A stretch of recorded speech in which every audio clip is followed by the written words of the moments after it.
प्रवास हो जाइए थोड़ा प्रवास से ये विचारों का संगम है, ये शक्ति का केंद्र है, ये हिंदू एकता का प्रतीक है। कई लोगों के मन में ये प्रश्न उठ सकता है कि हिंदू यानी क्या? तो हमारे उपनिषदों में, वेदों में इसकी बड़ी अच्छी व्याख्या की गई है और जो आमतौर पर हम बोलते भी हैं, उदार चरिता नाम तू वसुदेव कुटुंबकम, जिसका हृदय बहुत विशाल है और जो पूरे पृथ्वी को अपना कुटुंब मानता है, वो हिंदू है। हम जब सुबह पूजा करते हैं तो हम कई बार सबके कल्याण की भी प्रार्थना करते हैं। सर्वे भवन्तु सुखिनः, सर्वे सन्तु निरामया, सर्वे भद्राणि पश्यन्तु, माँ कश्चित् दुख भाग भवेत्। इसमें पूरे संसार की के कल्याण की प्रार्थना है। हिंदू चिंतन एक ऐसा चिंतन है जिसमें पूरे ब्रह्मांड की चिंता है, वो चाहे पेड़ हो, पौधे हो, पशु हो, पक्षी हो, या इस दुनिया में जिसका एग्जिस्टेंस है उस सबको हमने मान्यता दी है। मान्यता ही नहीं दी बल्कि हम उनकी पूजा भी करते हैं। लेकिन हमारी इस उदारता का कई बार इतिहास साक्षी भी बना है कि हमारी उदारता और सहिष्णुता का जब दुरुपयोग हुआ तब इस राष्ट्र में विधर्मी शक्तियां आई, उन्होंने हमारे ऊपर आक्रमण किए और हमारी संस्कृति को मिटाने का प्रयास किया।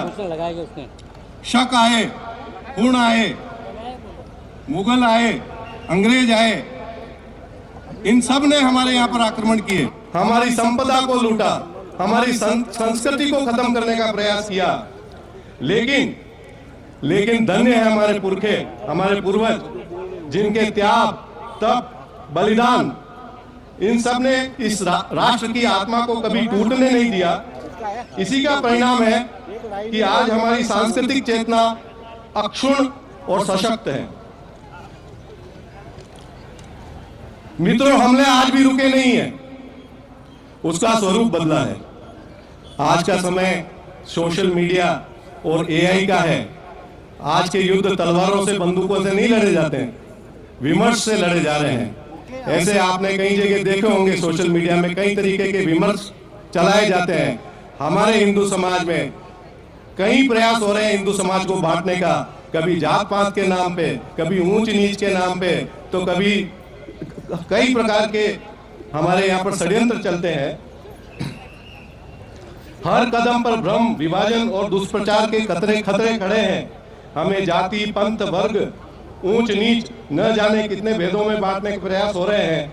ऐसे समय में हमारा विचार एक होना चाहिए, सजगता, एकता और समरसता, और मंत्र एक होना चाहिए, हिंदवः सहोदरा सर्वे न हिंदू पतितो भवेत्। सारे हिंदू एक हैं, कोई भी हिंदू पतित नहीं हो सकता। ये जब हमारा मंत्र होगा तो हम सब इकट्ठे होंगे और हिंदू धर्म अक्षुण्ण चलता रहेगा। जैसा कि हम जानते हैं, हम कहते हैं सनातन धर्म है, तो सनातन, जिसको एटर्नल भी बोलते हैं, वो सनातन संस्कृति आगे भी चलती रहेगी।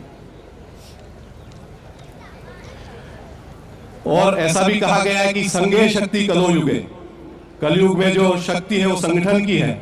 हम अलग अलग होंगे तो हम नहीं शक्तिमान हो सकते हैं, तो आज उसकी आवश्यकता सबसे ज्यादा है, हम संगठित हों।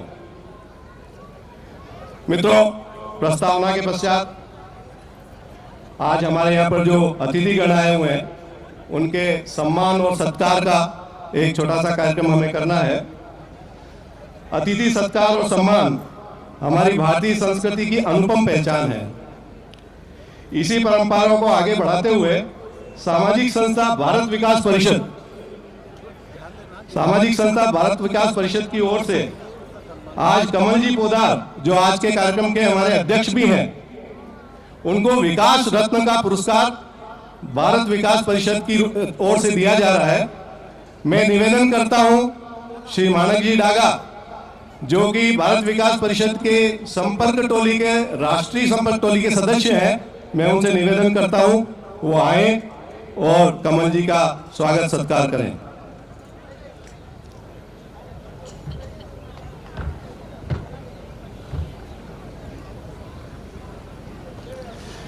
मित्रों, तालियों की गड़गड़ाहट से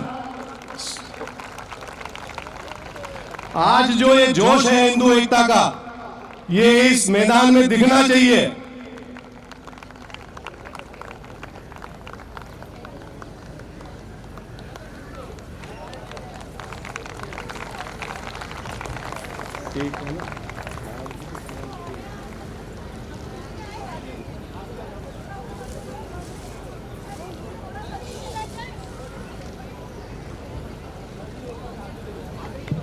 माणक जी कमल जी का सम्मान करते हुए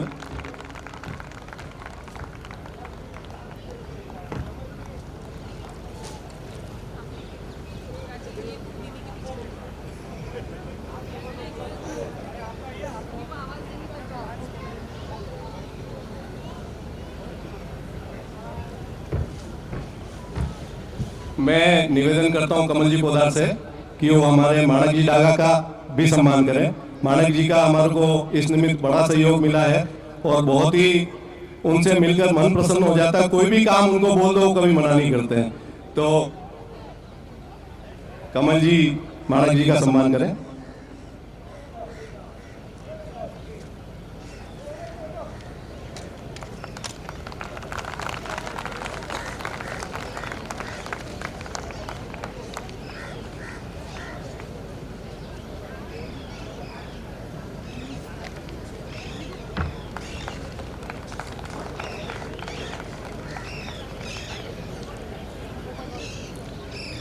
स्वागत सत्कार की अगली कड़ी में मैं निवेदन करता हूं कमल जी पोदार को कि आज के हमारे मुख्य वक्ता श्री विवेक भागवत जी का शॉल और श्रीफल देकर सत्कार करें। दोस्तों तालियां बजती रहनी चाहिए, लगना चाहिए कि इस ग्राउंड में आज कुछ हो रहा है।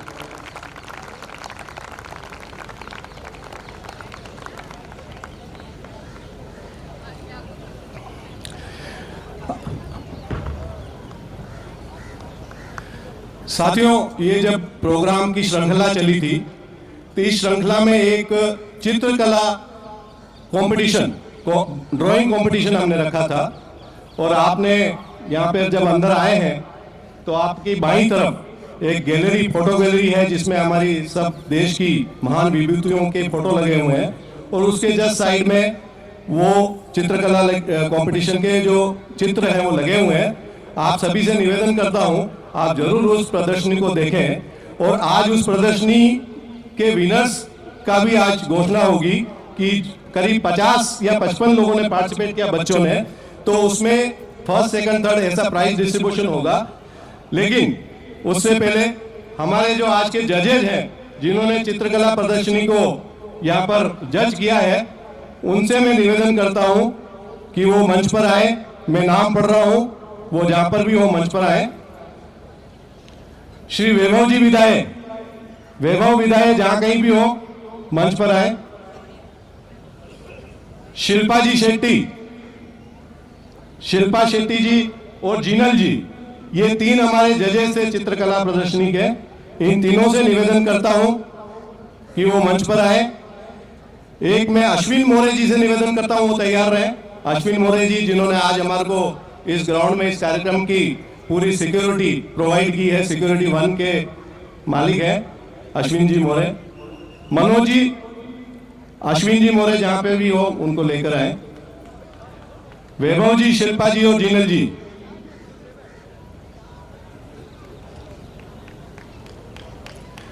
तालियां बजाइए दोस्तों, तालियों की गड़गड़ाहट के साथ में ये सब लोग हमारे साथ में निस्वार्थ रूप से जुड़े हुए हैं, एकदम प्रोफेशनल ये लोग हैं।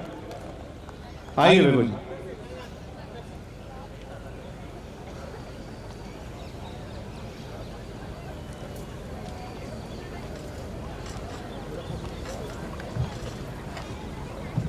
मैं कमल जी से निवेदन करता हूं कि आप तीनों का सम्मान करें।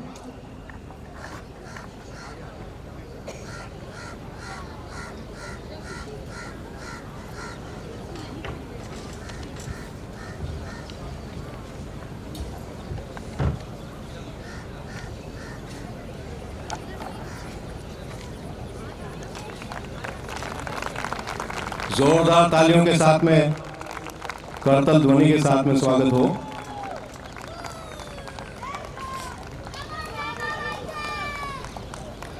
भारत माता की, भारत माता की जय श्री राम, जय जय श्री राम।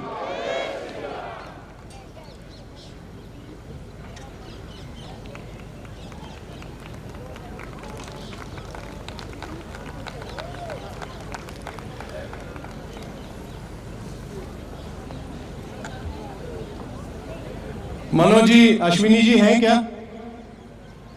ठीक है, अश्विनी जी अभी है नहीं यहां पर।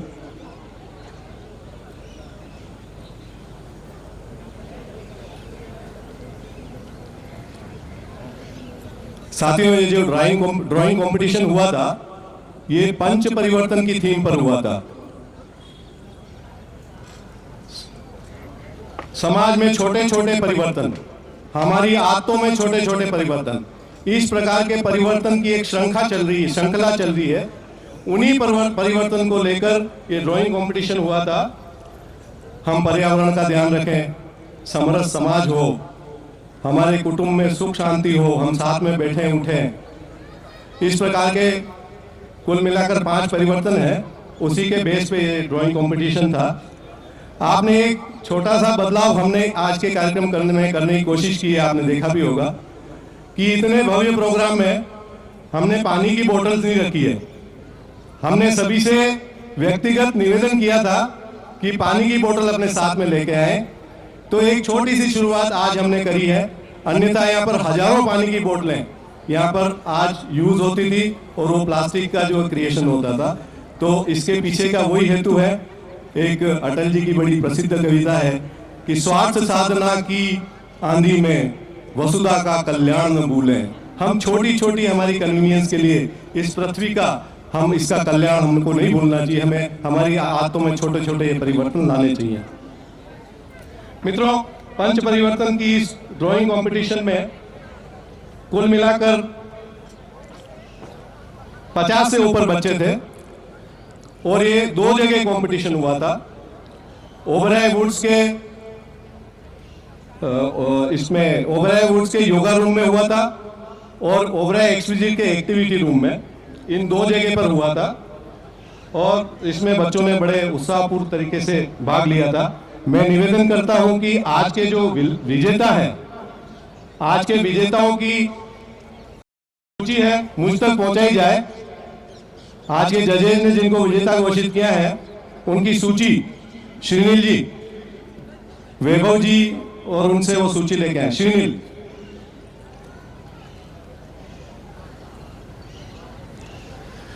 मित्रों, जब मनुष्य कुछ ठान लेता है, अगर हम कुछ बदलाव की सोच हमारे मन में ला लेते हैं, ठान लेते हैं, तो कोई भी चीज ऐसी नहीं जो असंभव हो। तू जो चाहे पर्वत पहाड़ों को फोड़ दे, तू जो चाहे नदियों के मुख को भी मोड़ दे, तू जो चाहे धरती से अंबर को जोड़ दे, तू जो चाहे माटी से अमृत निचोड़ दे, अमर तेरे प्राण मिला तुझको वरदान, तेरी आत्मा में स्वयं भगवान है रे, मनुष्य तू बड़ा महान है, मनुष्य तू बड़ा महान है। ये मनुष्य की महानता है।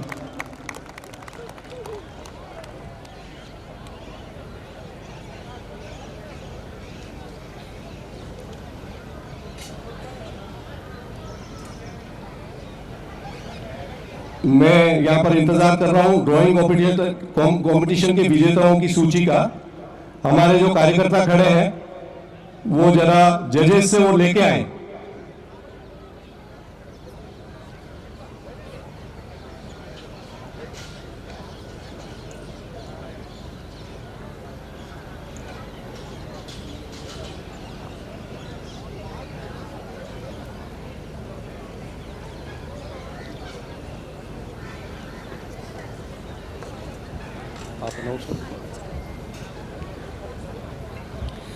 Hello everyone.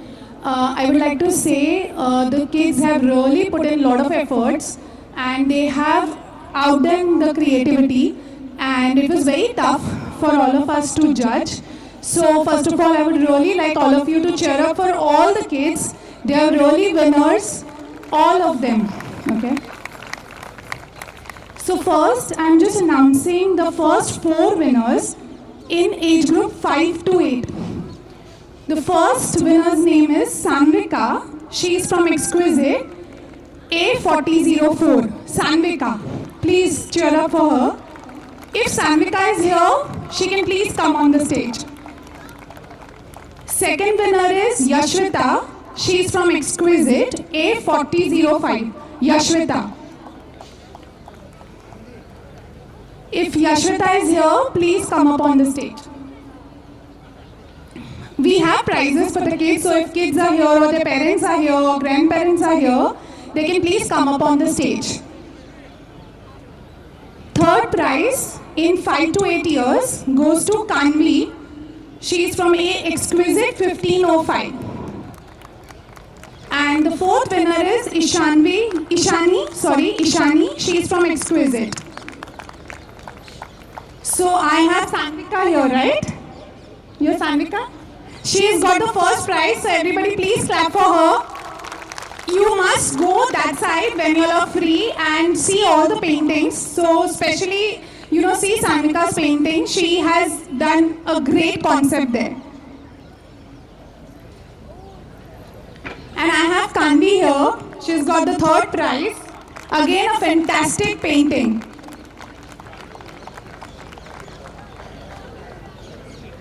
Please clap for them.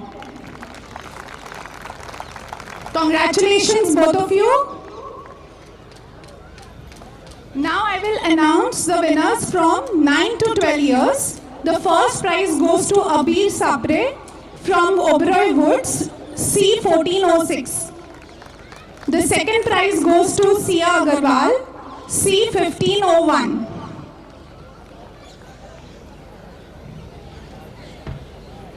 जो भी विनर्स हैं वो बच्चे और यहाँ उनके परिवार के जो यहाँ पर उपलब्ध हैं उनसे मैं निवेदन करूंगा कि वो मंच पर आए, कृपया मंच पर आए और अपने बच्चे का जो पारितोषिक है वो अध्यक्ष महोदय और हमारे वक्ता के हाथ से लेकर जाएं। So I think Sia is here. Sia, please आ जाओ स्टेज पे बेटा। आप सबको सिया का पेंटिंग देखना चाहिए। She has put so many elements, इतनी सारी चीजें उसने उसमें दर्शाई है। आपको देख के एकदम आश्चर्य होगा कि इतनी छोटी सी बच्ची ने इतना अच्छा पेंटिंग और ड्राइंग किया है।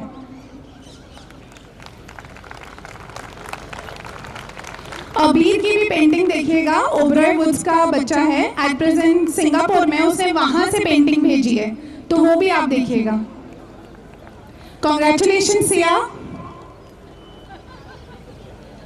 अभी हम अनाउंस करेंगे age group 12 and above, that is 13 and 14. First prize जाता है Harshvardhan from A1505, exquisite. Harshvardhan, Harsh अगर आप इधर हो तो बेटा, हाँ he is here.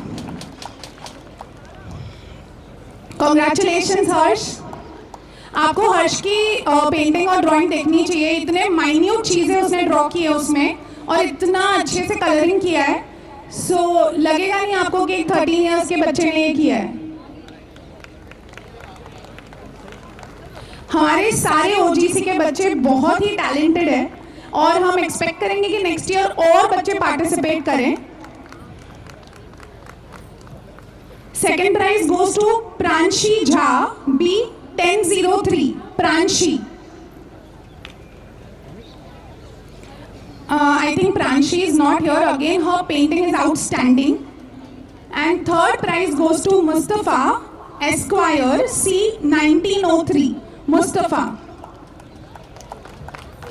Please see Mustafa's painting also. The concept is very nice.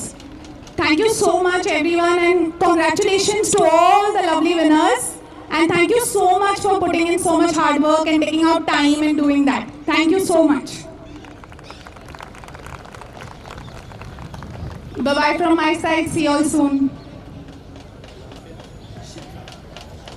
Shilpa ji बहुत बहुत धन्यवाद। मैं अध्यक्ष जी से और विवेक जी से निवेदन करता हूँ आप विराजमान हो सोफे पर।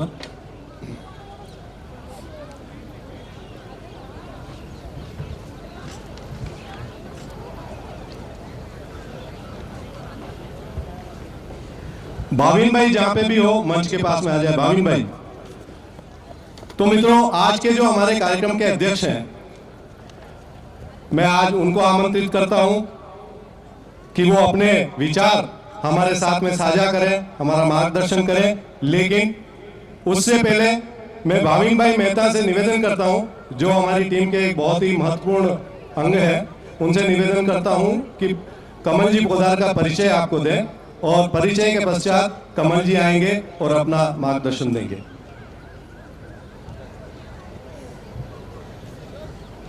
जय Shri Ram. He has given me the written script, but I would like to inform you. I met him. He's so grounded. I could not, I think, imagine such a high-profile person is so attached with the activities of RSS, because we met in one of the Sakha meeting, where I told him that I went to so and so. So he's very normal. Just basic introduction I am giving. Now, what has been given to you. Thank you. Sri Kamal Poddar ji is a distinguished chartered accountant and currently serves as managing director of a Choice International Group, a visionary business leader and committed social entrepreneur. He has also promoted Bike Hospitality, a well-known hotel chain. He has represented India on several prestigious international platforms and was part of the Honorable Prime Minister's business delegation during the Tanzania and Kenya tour in 2016. In recognition of his outstanding contribution, he is honored with the Global Indian of the Year award in September 2018, presented by the Union Minister of Women and Child Development, Srimati Menka Gandhi. Beyond his professional achievement, Sri Poddar is actively associated with numerous social organizations and continues to contribute meaningful towards social upliftment and community development. Friends, I request you to give him a round of loud applause. Sri Kamalji Poddar.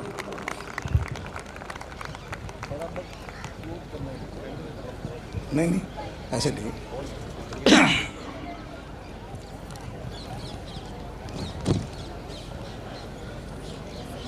सबसे पहले मां शारदे को प्रणाम करता हूं और मां भारती को प्रणाम करता हूं।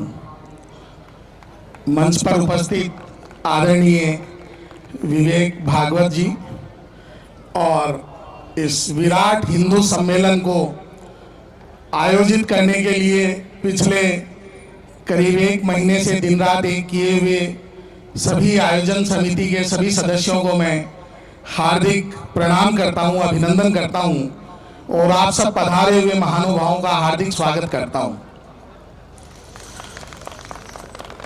आज पूरे विश्व में जो माहौल बना हुआ है, किसी को एक देश को पाषाण युग में भेजना है, किसी को तेल पे कब्जा करना है, किसी को कहीं नुकसान करना है, वहां हम गर्व से ये कह सकते हैं कि हिंदुस्तान अकेला वो देश है जो हमेशा सर्वे भवन्तु सुखिनः सर्वे सन्तु निरामया की परिभाषा में बात करता है। हम विपरीत से विपरीत परिस्थितियों में भी वसुधैव कुटुंबकम की भावना के साथ काम करते हैं। दोस्तों, आज हमें ये विराट हिंदू सम्मेलन जैसे आयोजन क्यों करने पड़ रहे हैं, हमें इसके ऊपर विचार करने की बहुत जबरदस्त आवश्यकता है। आप लोगों के सामने 1-2 प्रश्न छोड़ता हूं। टीवी का आविष्कार किसने किया और कब किया? 1925 में, रेडियो 1895 में, एरोप्लेन 1903 में। यूरोप और अमेरिका के जितने साइंटिस्ट हुए जिन्होंने इन दुनिया की सारी खोजें करी, एक भी उनमें 18वीं शताब्दी के पहले का नहीं है। सारे साइंटिस्ट 18वीं के बाद ही पैदा हुए, उनके पहले वहां पे टैलेंट ही नहीं था। कैसे संभव है ये? समस्या ये है दोस्तों कि हमारे ऋषि मुनियों ने हजारों साल की तपस्या के बाद जिन ग्रंथों की रचनाएं करी, जिन आधारभूत मूल्यों की रचना करी, जिन सूत्रों की रचना करी, हमने उन्हें पढ़ा ही नहीं। उन्होंने लिखा और वो हमारी लाइब्रेरी में पढ़े रह गए। अंग्रेज आए, यहाँ से लेके गए, पढ़े और उन्होंने उन सबको आविष्कार का रूप दिया। मैं एक बहुत छोटे से एग्जाम्पल से आपको बताना चाहता हूं। हमारे महाकवि कालिदास ने एक उपन्यास लिखा जिसका नाम था मेघदूत। अगर आप में से किसी ने पढ़ा हो तो उसमें कहानी आती है कि एक लड़का जो नेपाल में रहता है उसकी सगाई हो जाती है और सगाई के बाद उसको विंध्याचल भेज दिया जाता है काम करने के लिए। वो विंध्याचल काम करता है, लेकिन रात को जब वो छत पर सोने के लिए जाता है तो उसे अपनी प्रेयसी की याद आती है। अब वो अपनी प्रेयसी से कैसे बात करे, तो वो देखता है कि ऊपर से जो बादल जा रहे हैं वो नेपाल की तरफ जा रहे हैं। कवि ने कल्पना करी और उसने उन बादलों पर संदेश लिखकर अपनी प्रेयसी को भेजा। वो प्रेयसी ने उन बादलों पे लिखे संदेश को पढ़ा और वापस आते हुए बादलों के साथ अपना संदेश भेजा। ये मेघदूत है। हमने इसे नहीं पढ़ा, जिसने पढ़ा उसने www.com बनाया। हम बात करते हैं जब कुंभ के मेले की, तो हम बात करते हैं कि इतने लोगों ने वहां पर स्नान किया। दोस्तों, कुंभ का मेला स्नान की जगह नहीं था। कुंभ का मेला उस समय के हमारे साइंटिस्ट जिनको हम ऋषि मुनि कहते हैं उनका सम्मेलन था, उनकी कॉन्फ्रेंस थी। उनमें कोई अर्थशास्त्र के ज्ञाता थे, कोई रसायन शास्त्र के थे, कोई इंजीनियरिंग के थे, कोई गणित के थे। वो सब उस समय ऐसे साधन नहीं थे कि हम तय कर सके कि 5 अप्रैल को शाम को 6 बजे और ओबेरॉय इंटरनेशनल स्कूल के ग्राउंड में प्रोग्राम है, सबको आना है। सबके व्हाट्सएप पे न्यूज आ गई। उस समय ऐसे साधन नहीं थे, तो ये तय था कि हमें 4 साल बाद 3 साल बाद इस पर्टिकुलर जगह पे मिलना है। हमने लास्ट 3 साल में क्या रिसर्च किया, क्या हमने खोज करी, क्या हमने नई चीजें निकाली, वो हम सब वहां बताएंगे। और अगले 3 साल हम क्या करने हैं इसका रोड मैप हम बनवा रखेंगे। लेकिन हमने इन सारी चीजों की तह में जाने की कोशिश नहीं की और हम यूरोप के पीछे पड़े रहे, अमेरिका के पीछे पड़े रहे कि वो जब हमको कोई चीज बताएंगे तो हम इन चीजों को काम में लेंगे। दुनिया का पहला टेस्ट ट्यूब बेबी हिंदुस्तान में हुआ था। आप उन्हें माता सीता के नाम से जानते हैं और आप उनको अगर महाभारत में कौरवों के नाम से जानते हैं। दुनिया का पहला विमान हिंदुस्तान बोल सकते हैं आप, लंका में राजा रावण के पास था और उससे पहले वो कुबेर जी के पास था। शल्य चिकित्सा हिंदुस्तान में शुरू हुई। और ये सारी चीजें कोई मेथड या व्हाट्सएप यूनिवर्सिटी की देन नहीं है, ये सब हमारे ग्रंथों में लिखा हुआ है। दोस्तों, ऐसे इस समय में अटल बिहारी वाजपेयी की कविता की 4 लाइन से अपनी वाणी को विराम देना चाहूंगा। आज सिंधु में ज्वार उठा है, नगपति फिर ललकार उठा है। कुरुक्षेत्र के कण कण से फिर 5 जन्य हुंकार उठा है। 7 आघातों को सहकर, 7 आघातों को सहकर जीवित हिंदुस्तान हमारा, जग के मस्तक पर रोलित सा शोभित हिंदुस्तान हमारा। दुनिया का इतिहास पूछता रोम कहाँ है, यूनान कहाँ है। दुनिया का इतिहास पूछता रोम कहाँ, यूनान कहाँ है। घर घर शुभ अग्नि जलाता वो उन्नति ईरान कहाँ है। दीप बुझे पश्चिम के व्याप्त हुआ बर्बर अंधियारा, किंतु चीर कर तम की छाती चमका हिंदुस्तान हमारा, चमका हिंदुस्तान हमारा, चमका हिंदुस्तान हमारा। भारत माता की जय। बहुत बहुत धन्यवाद कमल जी, आपके इस ओजस्वी मार्गदर्शन के लिए, भाषण के लिए। दोस्तों, आज हमारे बीच में एक सैनिक यहाँ पर उपस्थित है। उनको मैंने पहले भी सुना है, वो YouTube पर बहुत पॉपुलर है। मैं उनका थोड़ा सा परिचय देता हूँ। War survivor, a man who has looked death in the eye and chosen service again. It is honor to present before you Lieutenant Colonel Manoj Kumar Sinha, जो सबसे आगे बैठे हैं। तालियों की करतल ध्वनि से स्वागत हो इनका। Colonel Manoj Kumar Sinha, a battle injured Indian Army veteran and a proud recipient of सेना मेडल फॉर गैलेंट्री। उनका परिचय में पढ़ता जाऊंगा, शायद ये कार्यक्रम अंत हो जाएगा। मैं सिर्फ उनसे निवेदन करूंगा कि आज हम उनका यहाँ पर सम्मान करना चाहते हैं। आप जरा मंच पर आइए और अध्यक्ष जी से निवेदन करूंगा कि कर्नल मनोज सिन्हा जी को सम्मानित करें। ये मनोज सिन्हा जी का सम्मान नहीं है सर, ये हमारा सम्मान है, क्योंकि मनोज सिन्हा जी जैसे सैनिक जब तक इस देश की रक्षा कर रहे हैं, हम यहाँ पर हैं, हम बने हुए हैं, हम सुरक्षित हैं। ऐसे मनोज सिन्हा जी का स्वागत। भारत माता की, भारत माता की, वंदे वंदे। तालियां बजती रहनी चाहिए मित्रों। मनोज सिन्हा जी जैसे सैनिक आप देख रहे हो उनको, ये बहुत बड़ी बात है। जब आप सुनोगे तो आपको और भी बहुत अच्छा लगेगा।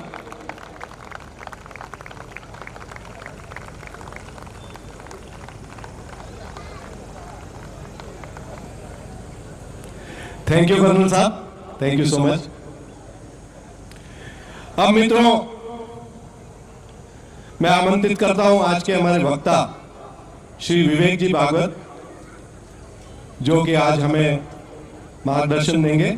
विवेक जी भागवत का परिचय करने के लिए मैं आमंत्रित करता हूं शैला जी गर्ग।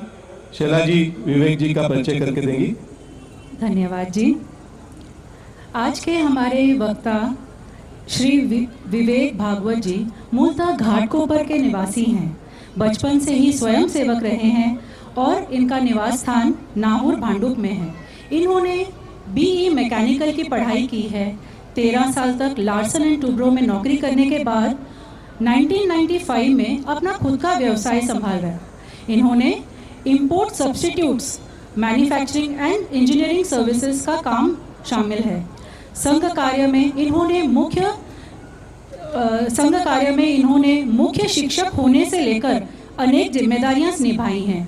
पिछले 10 सालों में ये कोंकण प्रांत के सेवा प्रमुख हैं और फिलहाल प्रांत कार्यकर्ता के रूप में कार्य कर रहे हैं। दोस्तों, आप जानते होंगे घाटकोपर में जो हिंदू सभा हॉस्पिटल का रीडेवलपमेंट हो रहा है, भागवत जी उसके एक मुख्य ट्रस्टी हैं। विश्व संवाद केंद्र के गार्डियन भी हैं। मैं आमंत्रित करना चाहूँगी विवेक भागवत जी को।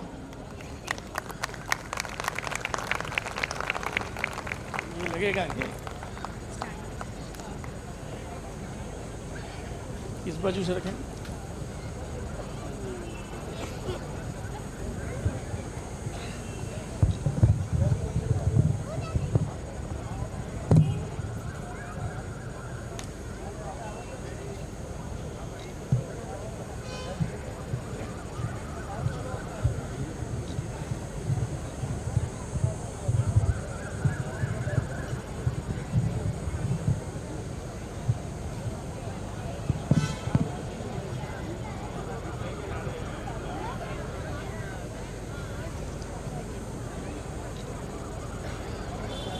इस हिंदू सम्मेलन के सम्माननीय अध्यक्ष कमल जी पोद्दार, सम्मेलन की आयोजन समिति, उपस्थित नागरिक बंधु भगिनी तथा बालक वर्ग, समाज की सज्जन शक्ति जिन्होंने प्रत्यक्ष संघ कार्य पद्धति में कुछ दायित्व लेकर काम न किया हो, फिर भी इस उत्साह में ऐसे सब कार्यक्रम कर रही है। ऐसे जो कई उदाहरण आज देश भर में सुनाई देने लगे हैं, उसी श्रृंखला का एक उत्साह भरा कार्यक्रम यहां हम सब अनुभव कर रहे हैं। गत कुछ महीनों से समाज में स्थायी परिवर्तन के लिए जो पंच परिवर्तन के बिंदु बार बार प्रबोधन में हम बताते रहे हैं, ऐसे बिंदुओं को एक चित्रकला के माध्यम से प्रत्यक्ष कृति रूप संदेश इस कार्यक्रम ने देने का प्रयास किया है। उन बच्चों में ये परिवर्तन के परावर्तन को लेकर ये सारे संदेश ये इसी उम्र में देना, ये मैं समझता हूं इस प्रकार की प्रतियोगिता का फल हो सकता है। बाद में होने वाला यहां पर नृत्य का कार्यक्रम, भजन संध्या आदि, ये सब कार्यक्रमों का उत्साह देखकर जिस संघ शताब्दी के निमित्त इस कार्यक्रम का आयोजन हो रहा है, उस कार्यक्रम को जो संघ की पुरानी पीढ़ी आज कहीं पर भी स्वर्ग में होगी, वो उसको देखकर मैं समझता हूं निश्चित ही समाधानी होगी। क्योंकि जिनके समर्पण के कारण आज संघ समाज में इस प्रकार का माहौल अनुभव कर रहा है, उन्होंने इसके पूर्व क्या क्या सहन नहीं किया।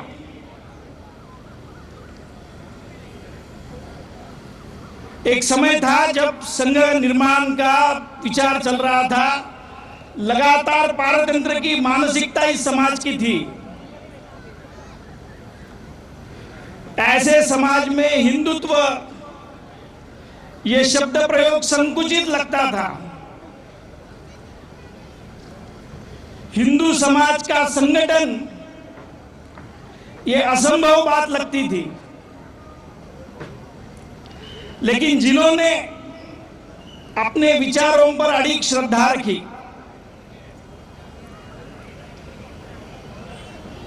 जिन्होंने लगातार इस मातृभूमि के लिए अपने आप को समर्पित किया, जिन्होंने इस कार्य पद्धति पर विश्वास रखा, जिस शुरुआत के कालखंड में संघ की उपेक्षा हो रही थी उसको सहन किया, जिस समय शक्ति बढ़ने पर प्रत्यक्ष संघर्ष का सामना करना पड़ा वो संघर्ष किया, शारीरिक वैचारिक सभी संघर्षों के बावजूद जो इस विचार पर अडिग रहे और संयम से जिन्होंने अपने आप को एक संगठन के आधार पर मातृभूमि को समर्पित किया, ऐसे कई सारे कार्यकर्ताओं की श्रृंखला के कारण आज संघ शताब्दी वर्ष मना रहा है।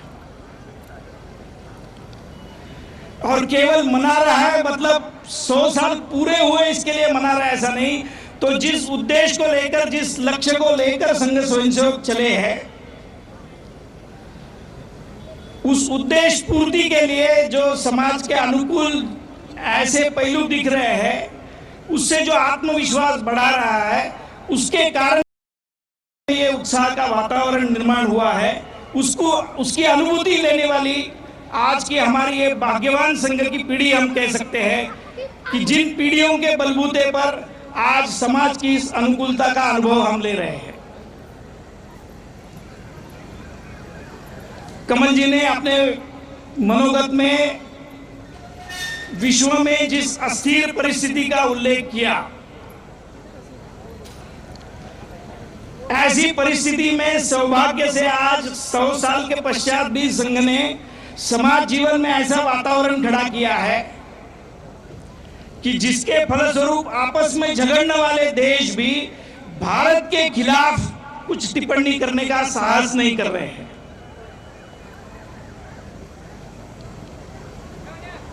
इजराइल के साथ भारत के अच्छे संबंध है, रशिया भारत को तेल देने के लिए तैयार है। प्रत्यक्ष युद्ध में जो ईरान सहभागी है, होर्मुज की समुद्र धुनी से भारत की यातायात के लिए सुविधा दे रहा है। जिस अमेरिका के कारण युद्ध प्रारंभ हो गया, वो अमेरिका रिलायंस के साथ में, अदानी के साथ में कई सारे तेल के संदर्भ में व्यावसायिक करार कर रही है। यह आसानी से इस प्रकार का विश्व में भारत का प्रतिमा उजागर होना यह संभव नहीं हुआ। लगातार इस प्रकार के वातावरण निर्मित के लिए एक संगठन समाज के साथ में संगठन के लिए झगड़ता रहा। हिंदुत्व ये भाव संकुचित नहीं है, हिंदू संगठन असंभव नहीं है।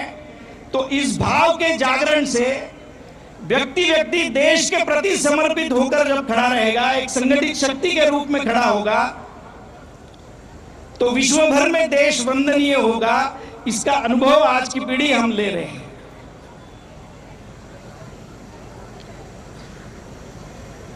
लेकिन ऐसे सब आत्मसम्मान के समय जिम्मेदारी का बढ़ना भी और उसका एहसास होना भी अत्यंत स्वाभाविक है।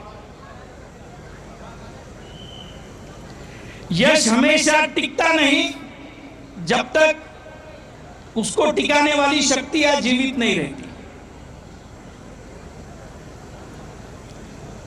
इसके लिए आज विश्व भर में भारत की प्रतिमा जो है, जिस संगठित समाज के आधार पर खड़ी हुई है, वो इस देश के प्रति समर्पित हिंदू समाज है। वो किसी पूजा पद्धति के आधार पर व्यक्त नहीं होता।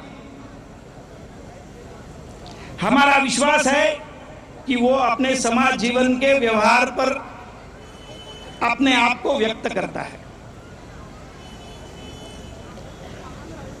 जीवन के किसी भी क्षण में, किसी भी क्षेत्र में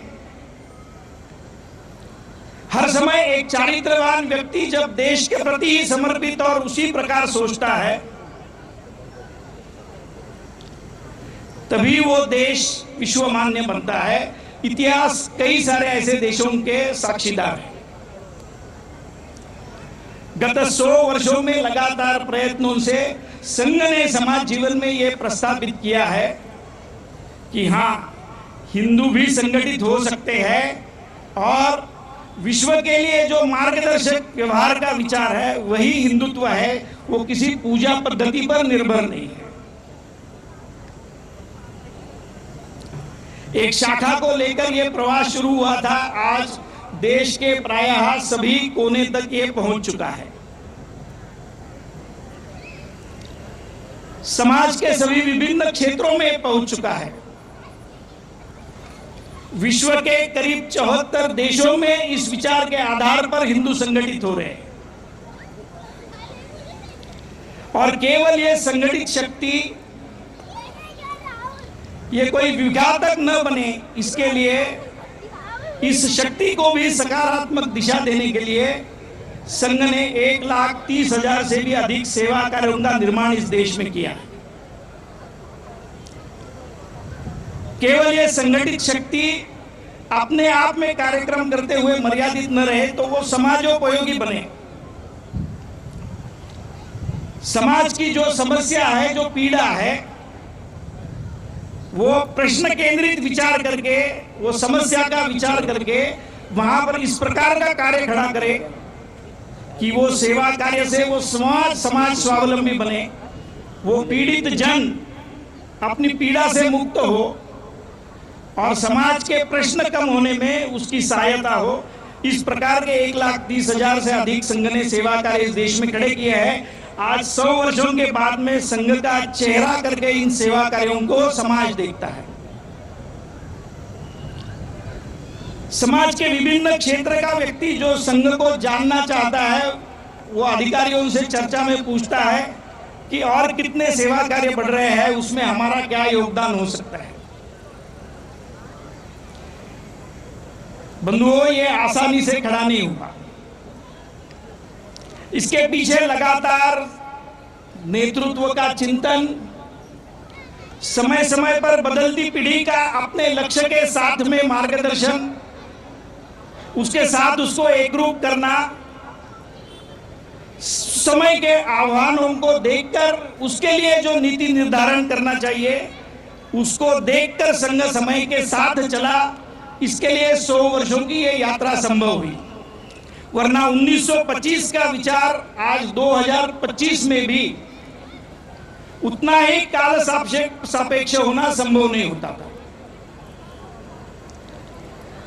समाज का मानस बदलता है, समाज की स्थिति बदलती है। उसी समाज का अगर संगठन करना है तो बदले हुए मानस को देखकर, बदले हुए आह्वानों को चिंता करके हुए संघ के कार्य पद्धति को अपनाया गया, उसमें बदल किए गए। इसके लिए 100 वर्षों की यात्रा, ये सफल यात्रा ऐसा हम कह सकते हैं। 100 वर्षों के बाद में भी इस परिवर्तन को स्थिर करने के लिए आप सबके योगदान की अपेक्षा संघ को है। विश्व गुरु बनना शायद आसान होगा, लेकिन विश्व गुरु इस नाते टिके रहना बहुत आह्वानात्मक है। इसके लिए बनने की जो प्रक्रिया है उसमें हर व्यक्ति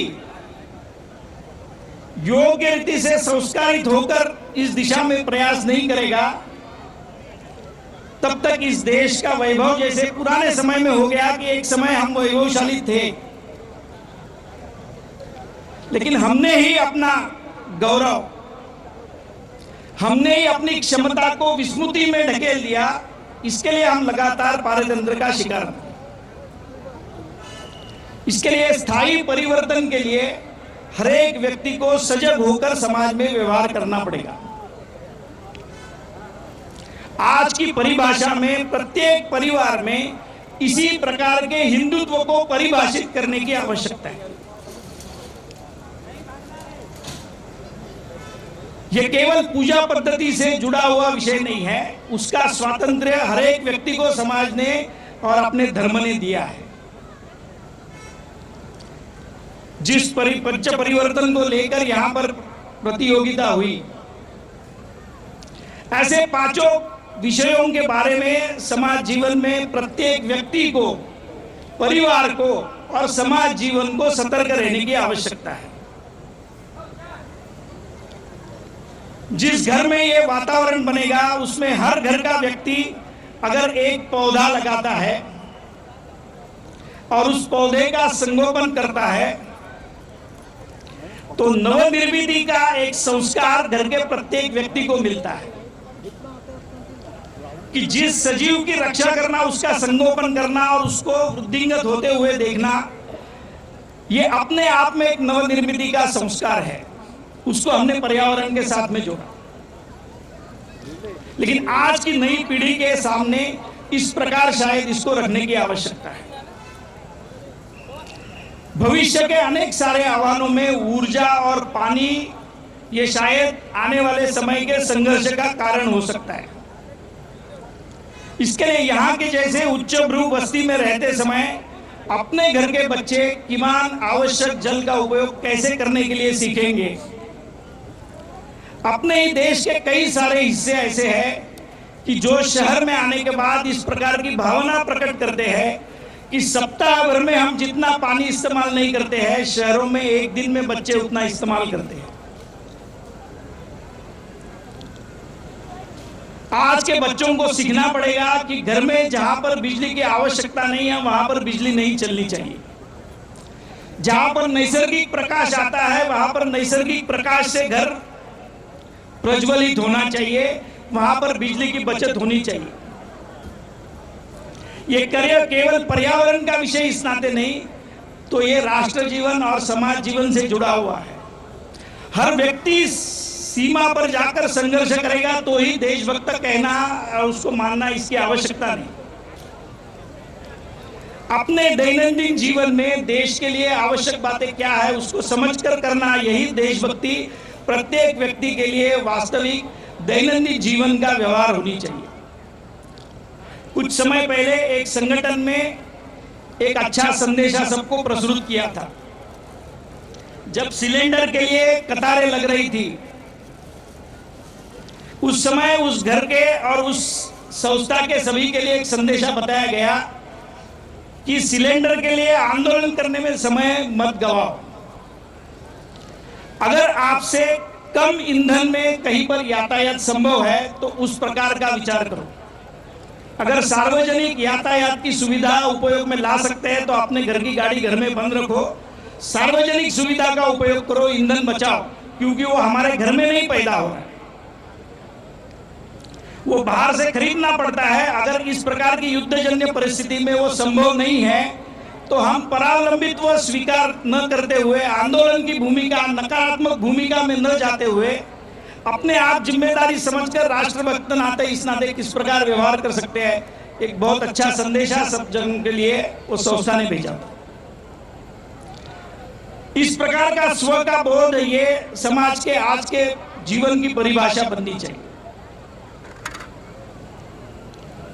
अपने घर में सेवा देने के लिए आने वाले महिला पुरुष को घर के बच्चे किस प्रकार संबोधित करते हैं, वो उसको नाम से बुलाते हैं या उसको ताई कहते हैं, दादा कहते हैं, चाचा चाची कहते हैं। इस प्रकार के संवाद से भी सेवा देने के लिए आने वाला व्यक्ति भी भले पैसा लेता होगा, पगार लेता होगा, लेकिन अपने आप को एक अभिमानी उस घर में महसूस करेगा। इस प्रकार का व्यवहार घर में बच्चों को संस्कार के रूप में दिया जाता है, तो उससे समाज जीवन में वो बच्चे सामाजिक समरसता का व्यवहार प्रकट कर सकते। अभी कुछ दिन पूर्व नववर्ष स्वागत यात्रा का आयोजन कई जगह पर हुआ। हमारे परिसर में जो स्वागत यात्रा निकली, उस स्वागत यात्रा में आसपास के बस्तियों में जो अभ्यासिका और संघ के संस्कार वर्ग चलते हैं, वहां पर विषय दिया गया था कि आप प्लाई कार्ड बनाकर बच्चों ने उस स्वागत यात्रा में सम्मिलित होना, और उसके लिए भी ऐसे ही पंच परिवर्तन के विषय दिए गए थे। लेकिन उन बच्चों ने आने के बाद में जो सारी घोषणा दी, वो कोई उस धर्म से जुड़े हुए नहीं थे, लेकिन एक माहौल ऐसा बना कि ये सारी घोषणा देना ही एक राष्ट्र प्रेम है, इस प्रकार की भावना हम सब अनुभव कर रहे थे। उसके लिए कोई अलग से उनका प्रशिक्षण देना नहीं पड़ा। एक माहौल हम इस प्रकार बना सकते हैं कि समाज जीवन में इस प्रकार की समरसता स्वाभाविक आ सकती है। रामानुजम नाम के एक संत का उदाहरण बार बार इस संदर्भ में दिया जाता है। दुर्भाग्य से आप दक्षिण में जाएंगे तो कालड़ी, उस नदी के तट पर शंकराचार्य जी का मठ, ये केरल के भी कई लोगों को पता नहीं है। वहां पर पर्यटक जो जाते हैं वो तो उसके बारे में आग्रह करते ही नहीं, वो टेकड़ी और पेरियार में ही जाते हैं। लेकिन इस प्रकार का स्थान वहां पर है जहां पर शंकराचार्य जी ने साधना की और देश के कोने कोने में जाकर अपने मठ स्थापन किए। हिंदू धर्म के लिए एक आदर्श ऐसा संस्कार देने का प्रयास उसमें से हुआ। उन्हीं के भक्त एक रामानुजम, वो कालड़ी नदी पर रोज स्नान के लिए जाते थे। जाते समय आश्रम के कुछ ब्राह्मण बंधु उनको लेकर जाते थे, और वापसी में कुछ तथाकथित दलित बंधु उनको लेकर आते थे। तो इसको देखकर कुछ बंधुओं ने उनको पूछा कि रामानुजम जी, ये व्यवहार में क्या विशेष है? जाते समय ये लोग, आते समय वो लोग, और रोज इसी प्रकार, इसका कारण क्या है? तो रामानुजम जी ने